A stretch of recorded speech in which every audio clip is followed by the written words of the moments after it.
Alright, here is my review of Bouquet by the Hololive Idol Project. First thoughts. I don't know if I have the guts to go through with this. I don't like J-pop, and I don't really like female singers because they hurt my ears. Either way, I'm gonna hit play for the meme, the dream, and the A-team. Anticipated final score is likely to be within a 4 to 6 out of 10 range, or a solid mid. I don't speak Japanese all too well, so I don't even know if half of these songs will be in English. I have until the song is over to type out the review, and the second it ends, hands off the keyboard and give it a grade. Scoring is simple. Each track gets a grade in a scale of A plus, A minus, B plus, B minus, C, D, F, and F minus. And tally up the scores. For example, a B plus would be a 70 out of 100 track. Add them together, get a percentage, and an overall grade for the album. Still on it? Okay.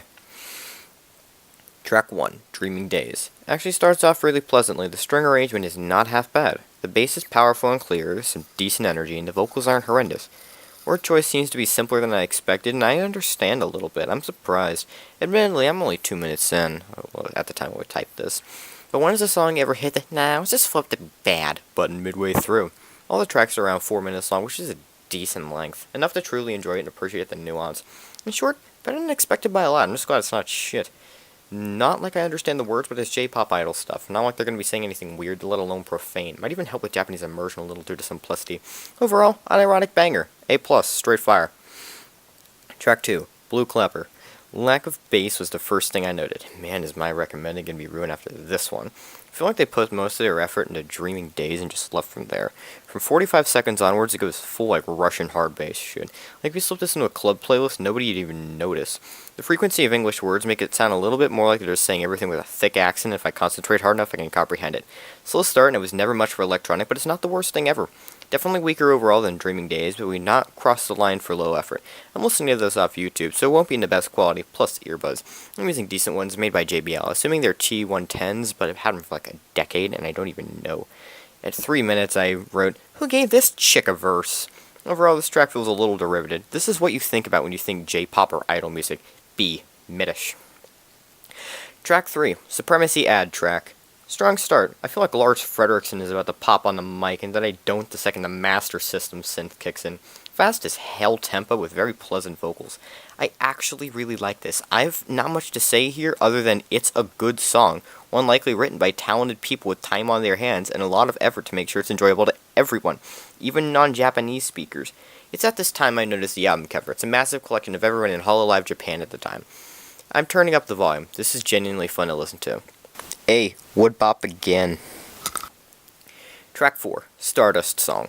Strings start us off again. This almost reminds me of the opening theme of Super Smash Bros. For Nintendo Switch. Those tracks are starting to sound like each other. It's now that I realize I'm in for the long haul. We're only on track 4, and I'm going to be here a full 50 or so minutes, my guess. I'm a little bored, honestly, but the album is trying its damnedest to keep me entertained. It's succeeding. I tolerate what I'm hearing. It just feels like one long track. I'm hoping for a slow jam or something soon. The change up around 2 minutes 15 is really nice. And I once again don't have much to say other than what's been said already about the last 3 songs. That's pretty good. They switched to a different key at 3 minutes and it sounds even more energetic. Like, were they on speed or something? A minus. Alright. Track 5, Dazzling Flowers, Blowing Snow. Right at the gate with a swinging solo and background vocals reminiscent of Lockstep from Rhythm Heaven. Might be my favorite so far. They're going a little further away from the J-pop aspect and more rockish territory, and it pays off well to create a straight banger, as the kids say. 1 minute 20 seconds slowdown is not appreciated, but it picks up again soon after. I could find myself listening to this again. This whole album is just like its title, a bouquet of surprises. I love what I'm hearing. This album peaked at number 4 in the Oricon Japan charts for a reason. Fans can only get you so far. It's only going to chart if it's good, or if you're Taylor Swift. Not in the US, though. You seen our top 40 when all the Christmas stuff is off the list? I'm going to challenge myself to sit through the top 40 in its entirety and see if I come out sane. A+, genuinely fire. Track 6, Diary. We're off to a not great start with mildly irritating vocalists and the occasional horn in the background that makes me itchy. The drum bass is at least pleasant. The sound profile is 3D here, which is cool at least, so there's that going for it. I feel like I'm listening to an anime opening, and I don't like it at all. Not the worst thing ever, but it's certainly not good. I don't like this. Mercifully, it's the shortest track on the album. I feel like there's something here blocked by the language barrier I'm just not getting. You could pay me to sit through this again, but it'd take a little time, psychoactive drugs, and some serious willpower. C. Tolerable, but just barely. Mid. Track 7. Tonight is Halloween night. Ah, yes, out of season. My favorite time of year. This feels like a techno remix of something that already exists. The background bells are great, and it has the energy of stock music. I feel like I should be seeing the non-copyright sound circle thingy over this. The vocals are a little irritating, but it's not terrible. I'm getting somewhat used to it. This clearly took a lot of coordination, and I praise the effort. It really shines around a minute and 14, where it feels like I'm listening to actual music created by living people and not stuff with the consistency of AI art.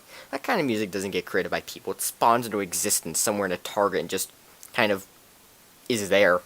More spoken background vocals, much like track 6, but they're not constant. I'd put this on a Halloween playlist. Halfway through thoughts? It's a good album. B-, not terrible, but could be better. Track 8, Suspect. I almost thought I misclicked at first and was listening to Build Our Machine, that Bendy and the Ink Machine fan song. The bass hits and it's cool though. The Leslie Speaker vocals aren't too appreciated as the first vocal profile of what you hear, but it's reminiscent of Tomorrow Never Knows, which is objectively a badass Beatles song, and I like it.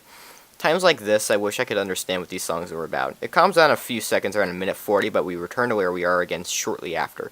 The melody itself isn't groundbreaking, meaning going on a 1-2, 1-2, 1-2, 1-2 different thing pattern.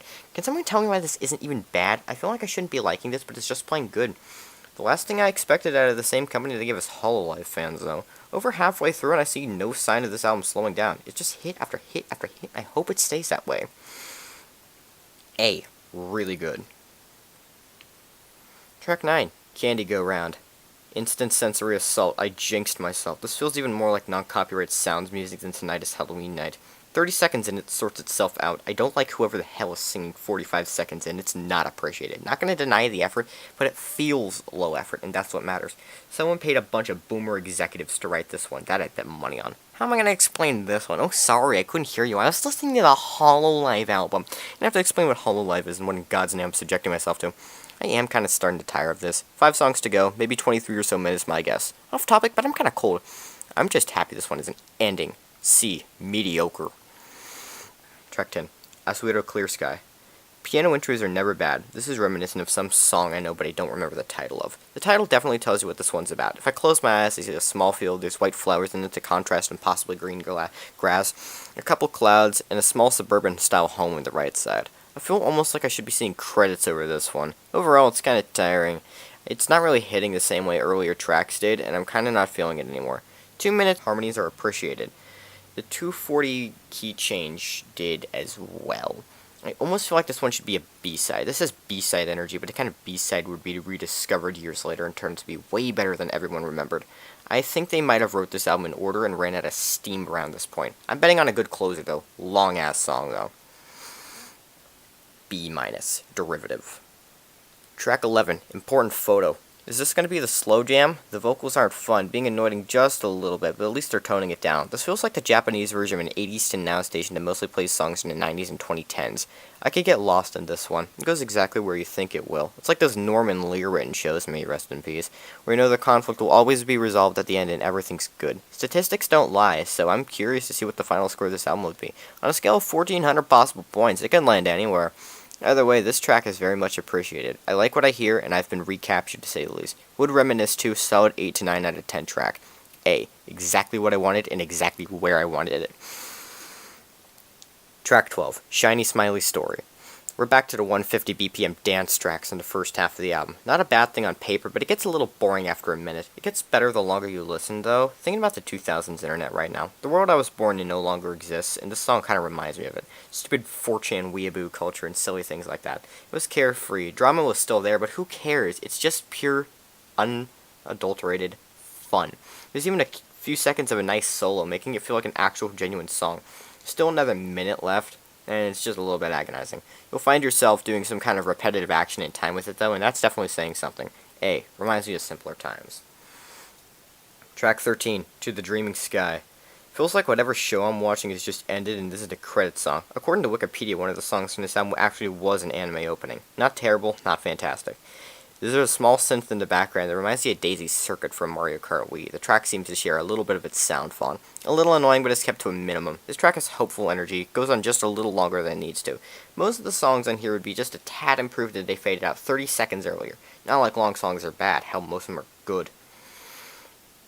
A. Makes me feel good about myself. Track 14, Kirameki Rider. Here we are, the very end. The single last track on the album, and it's a song.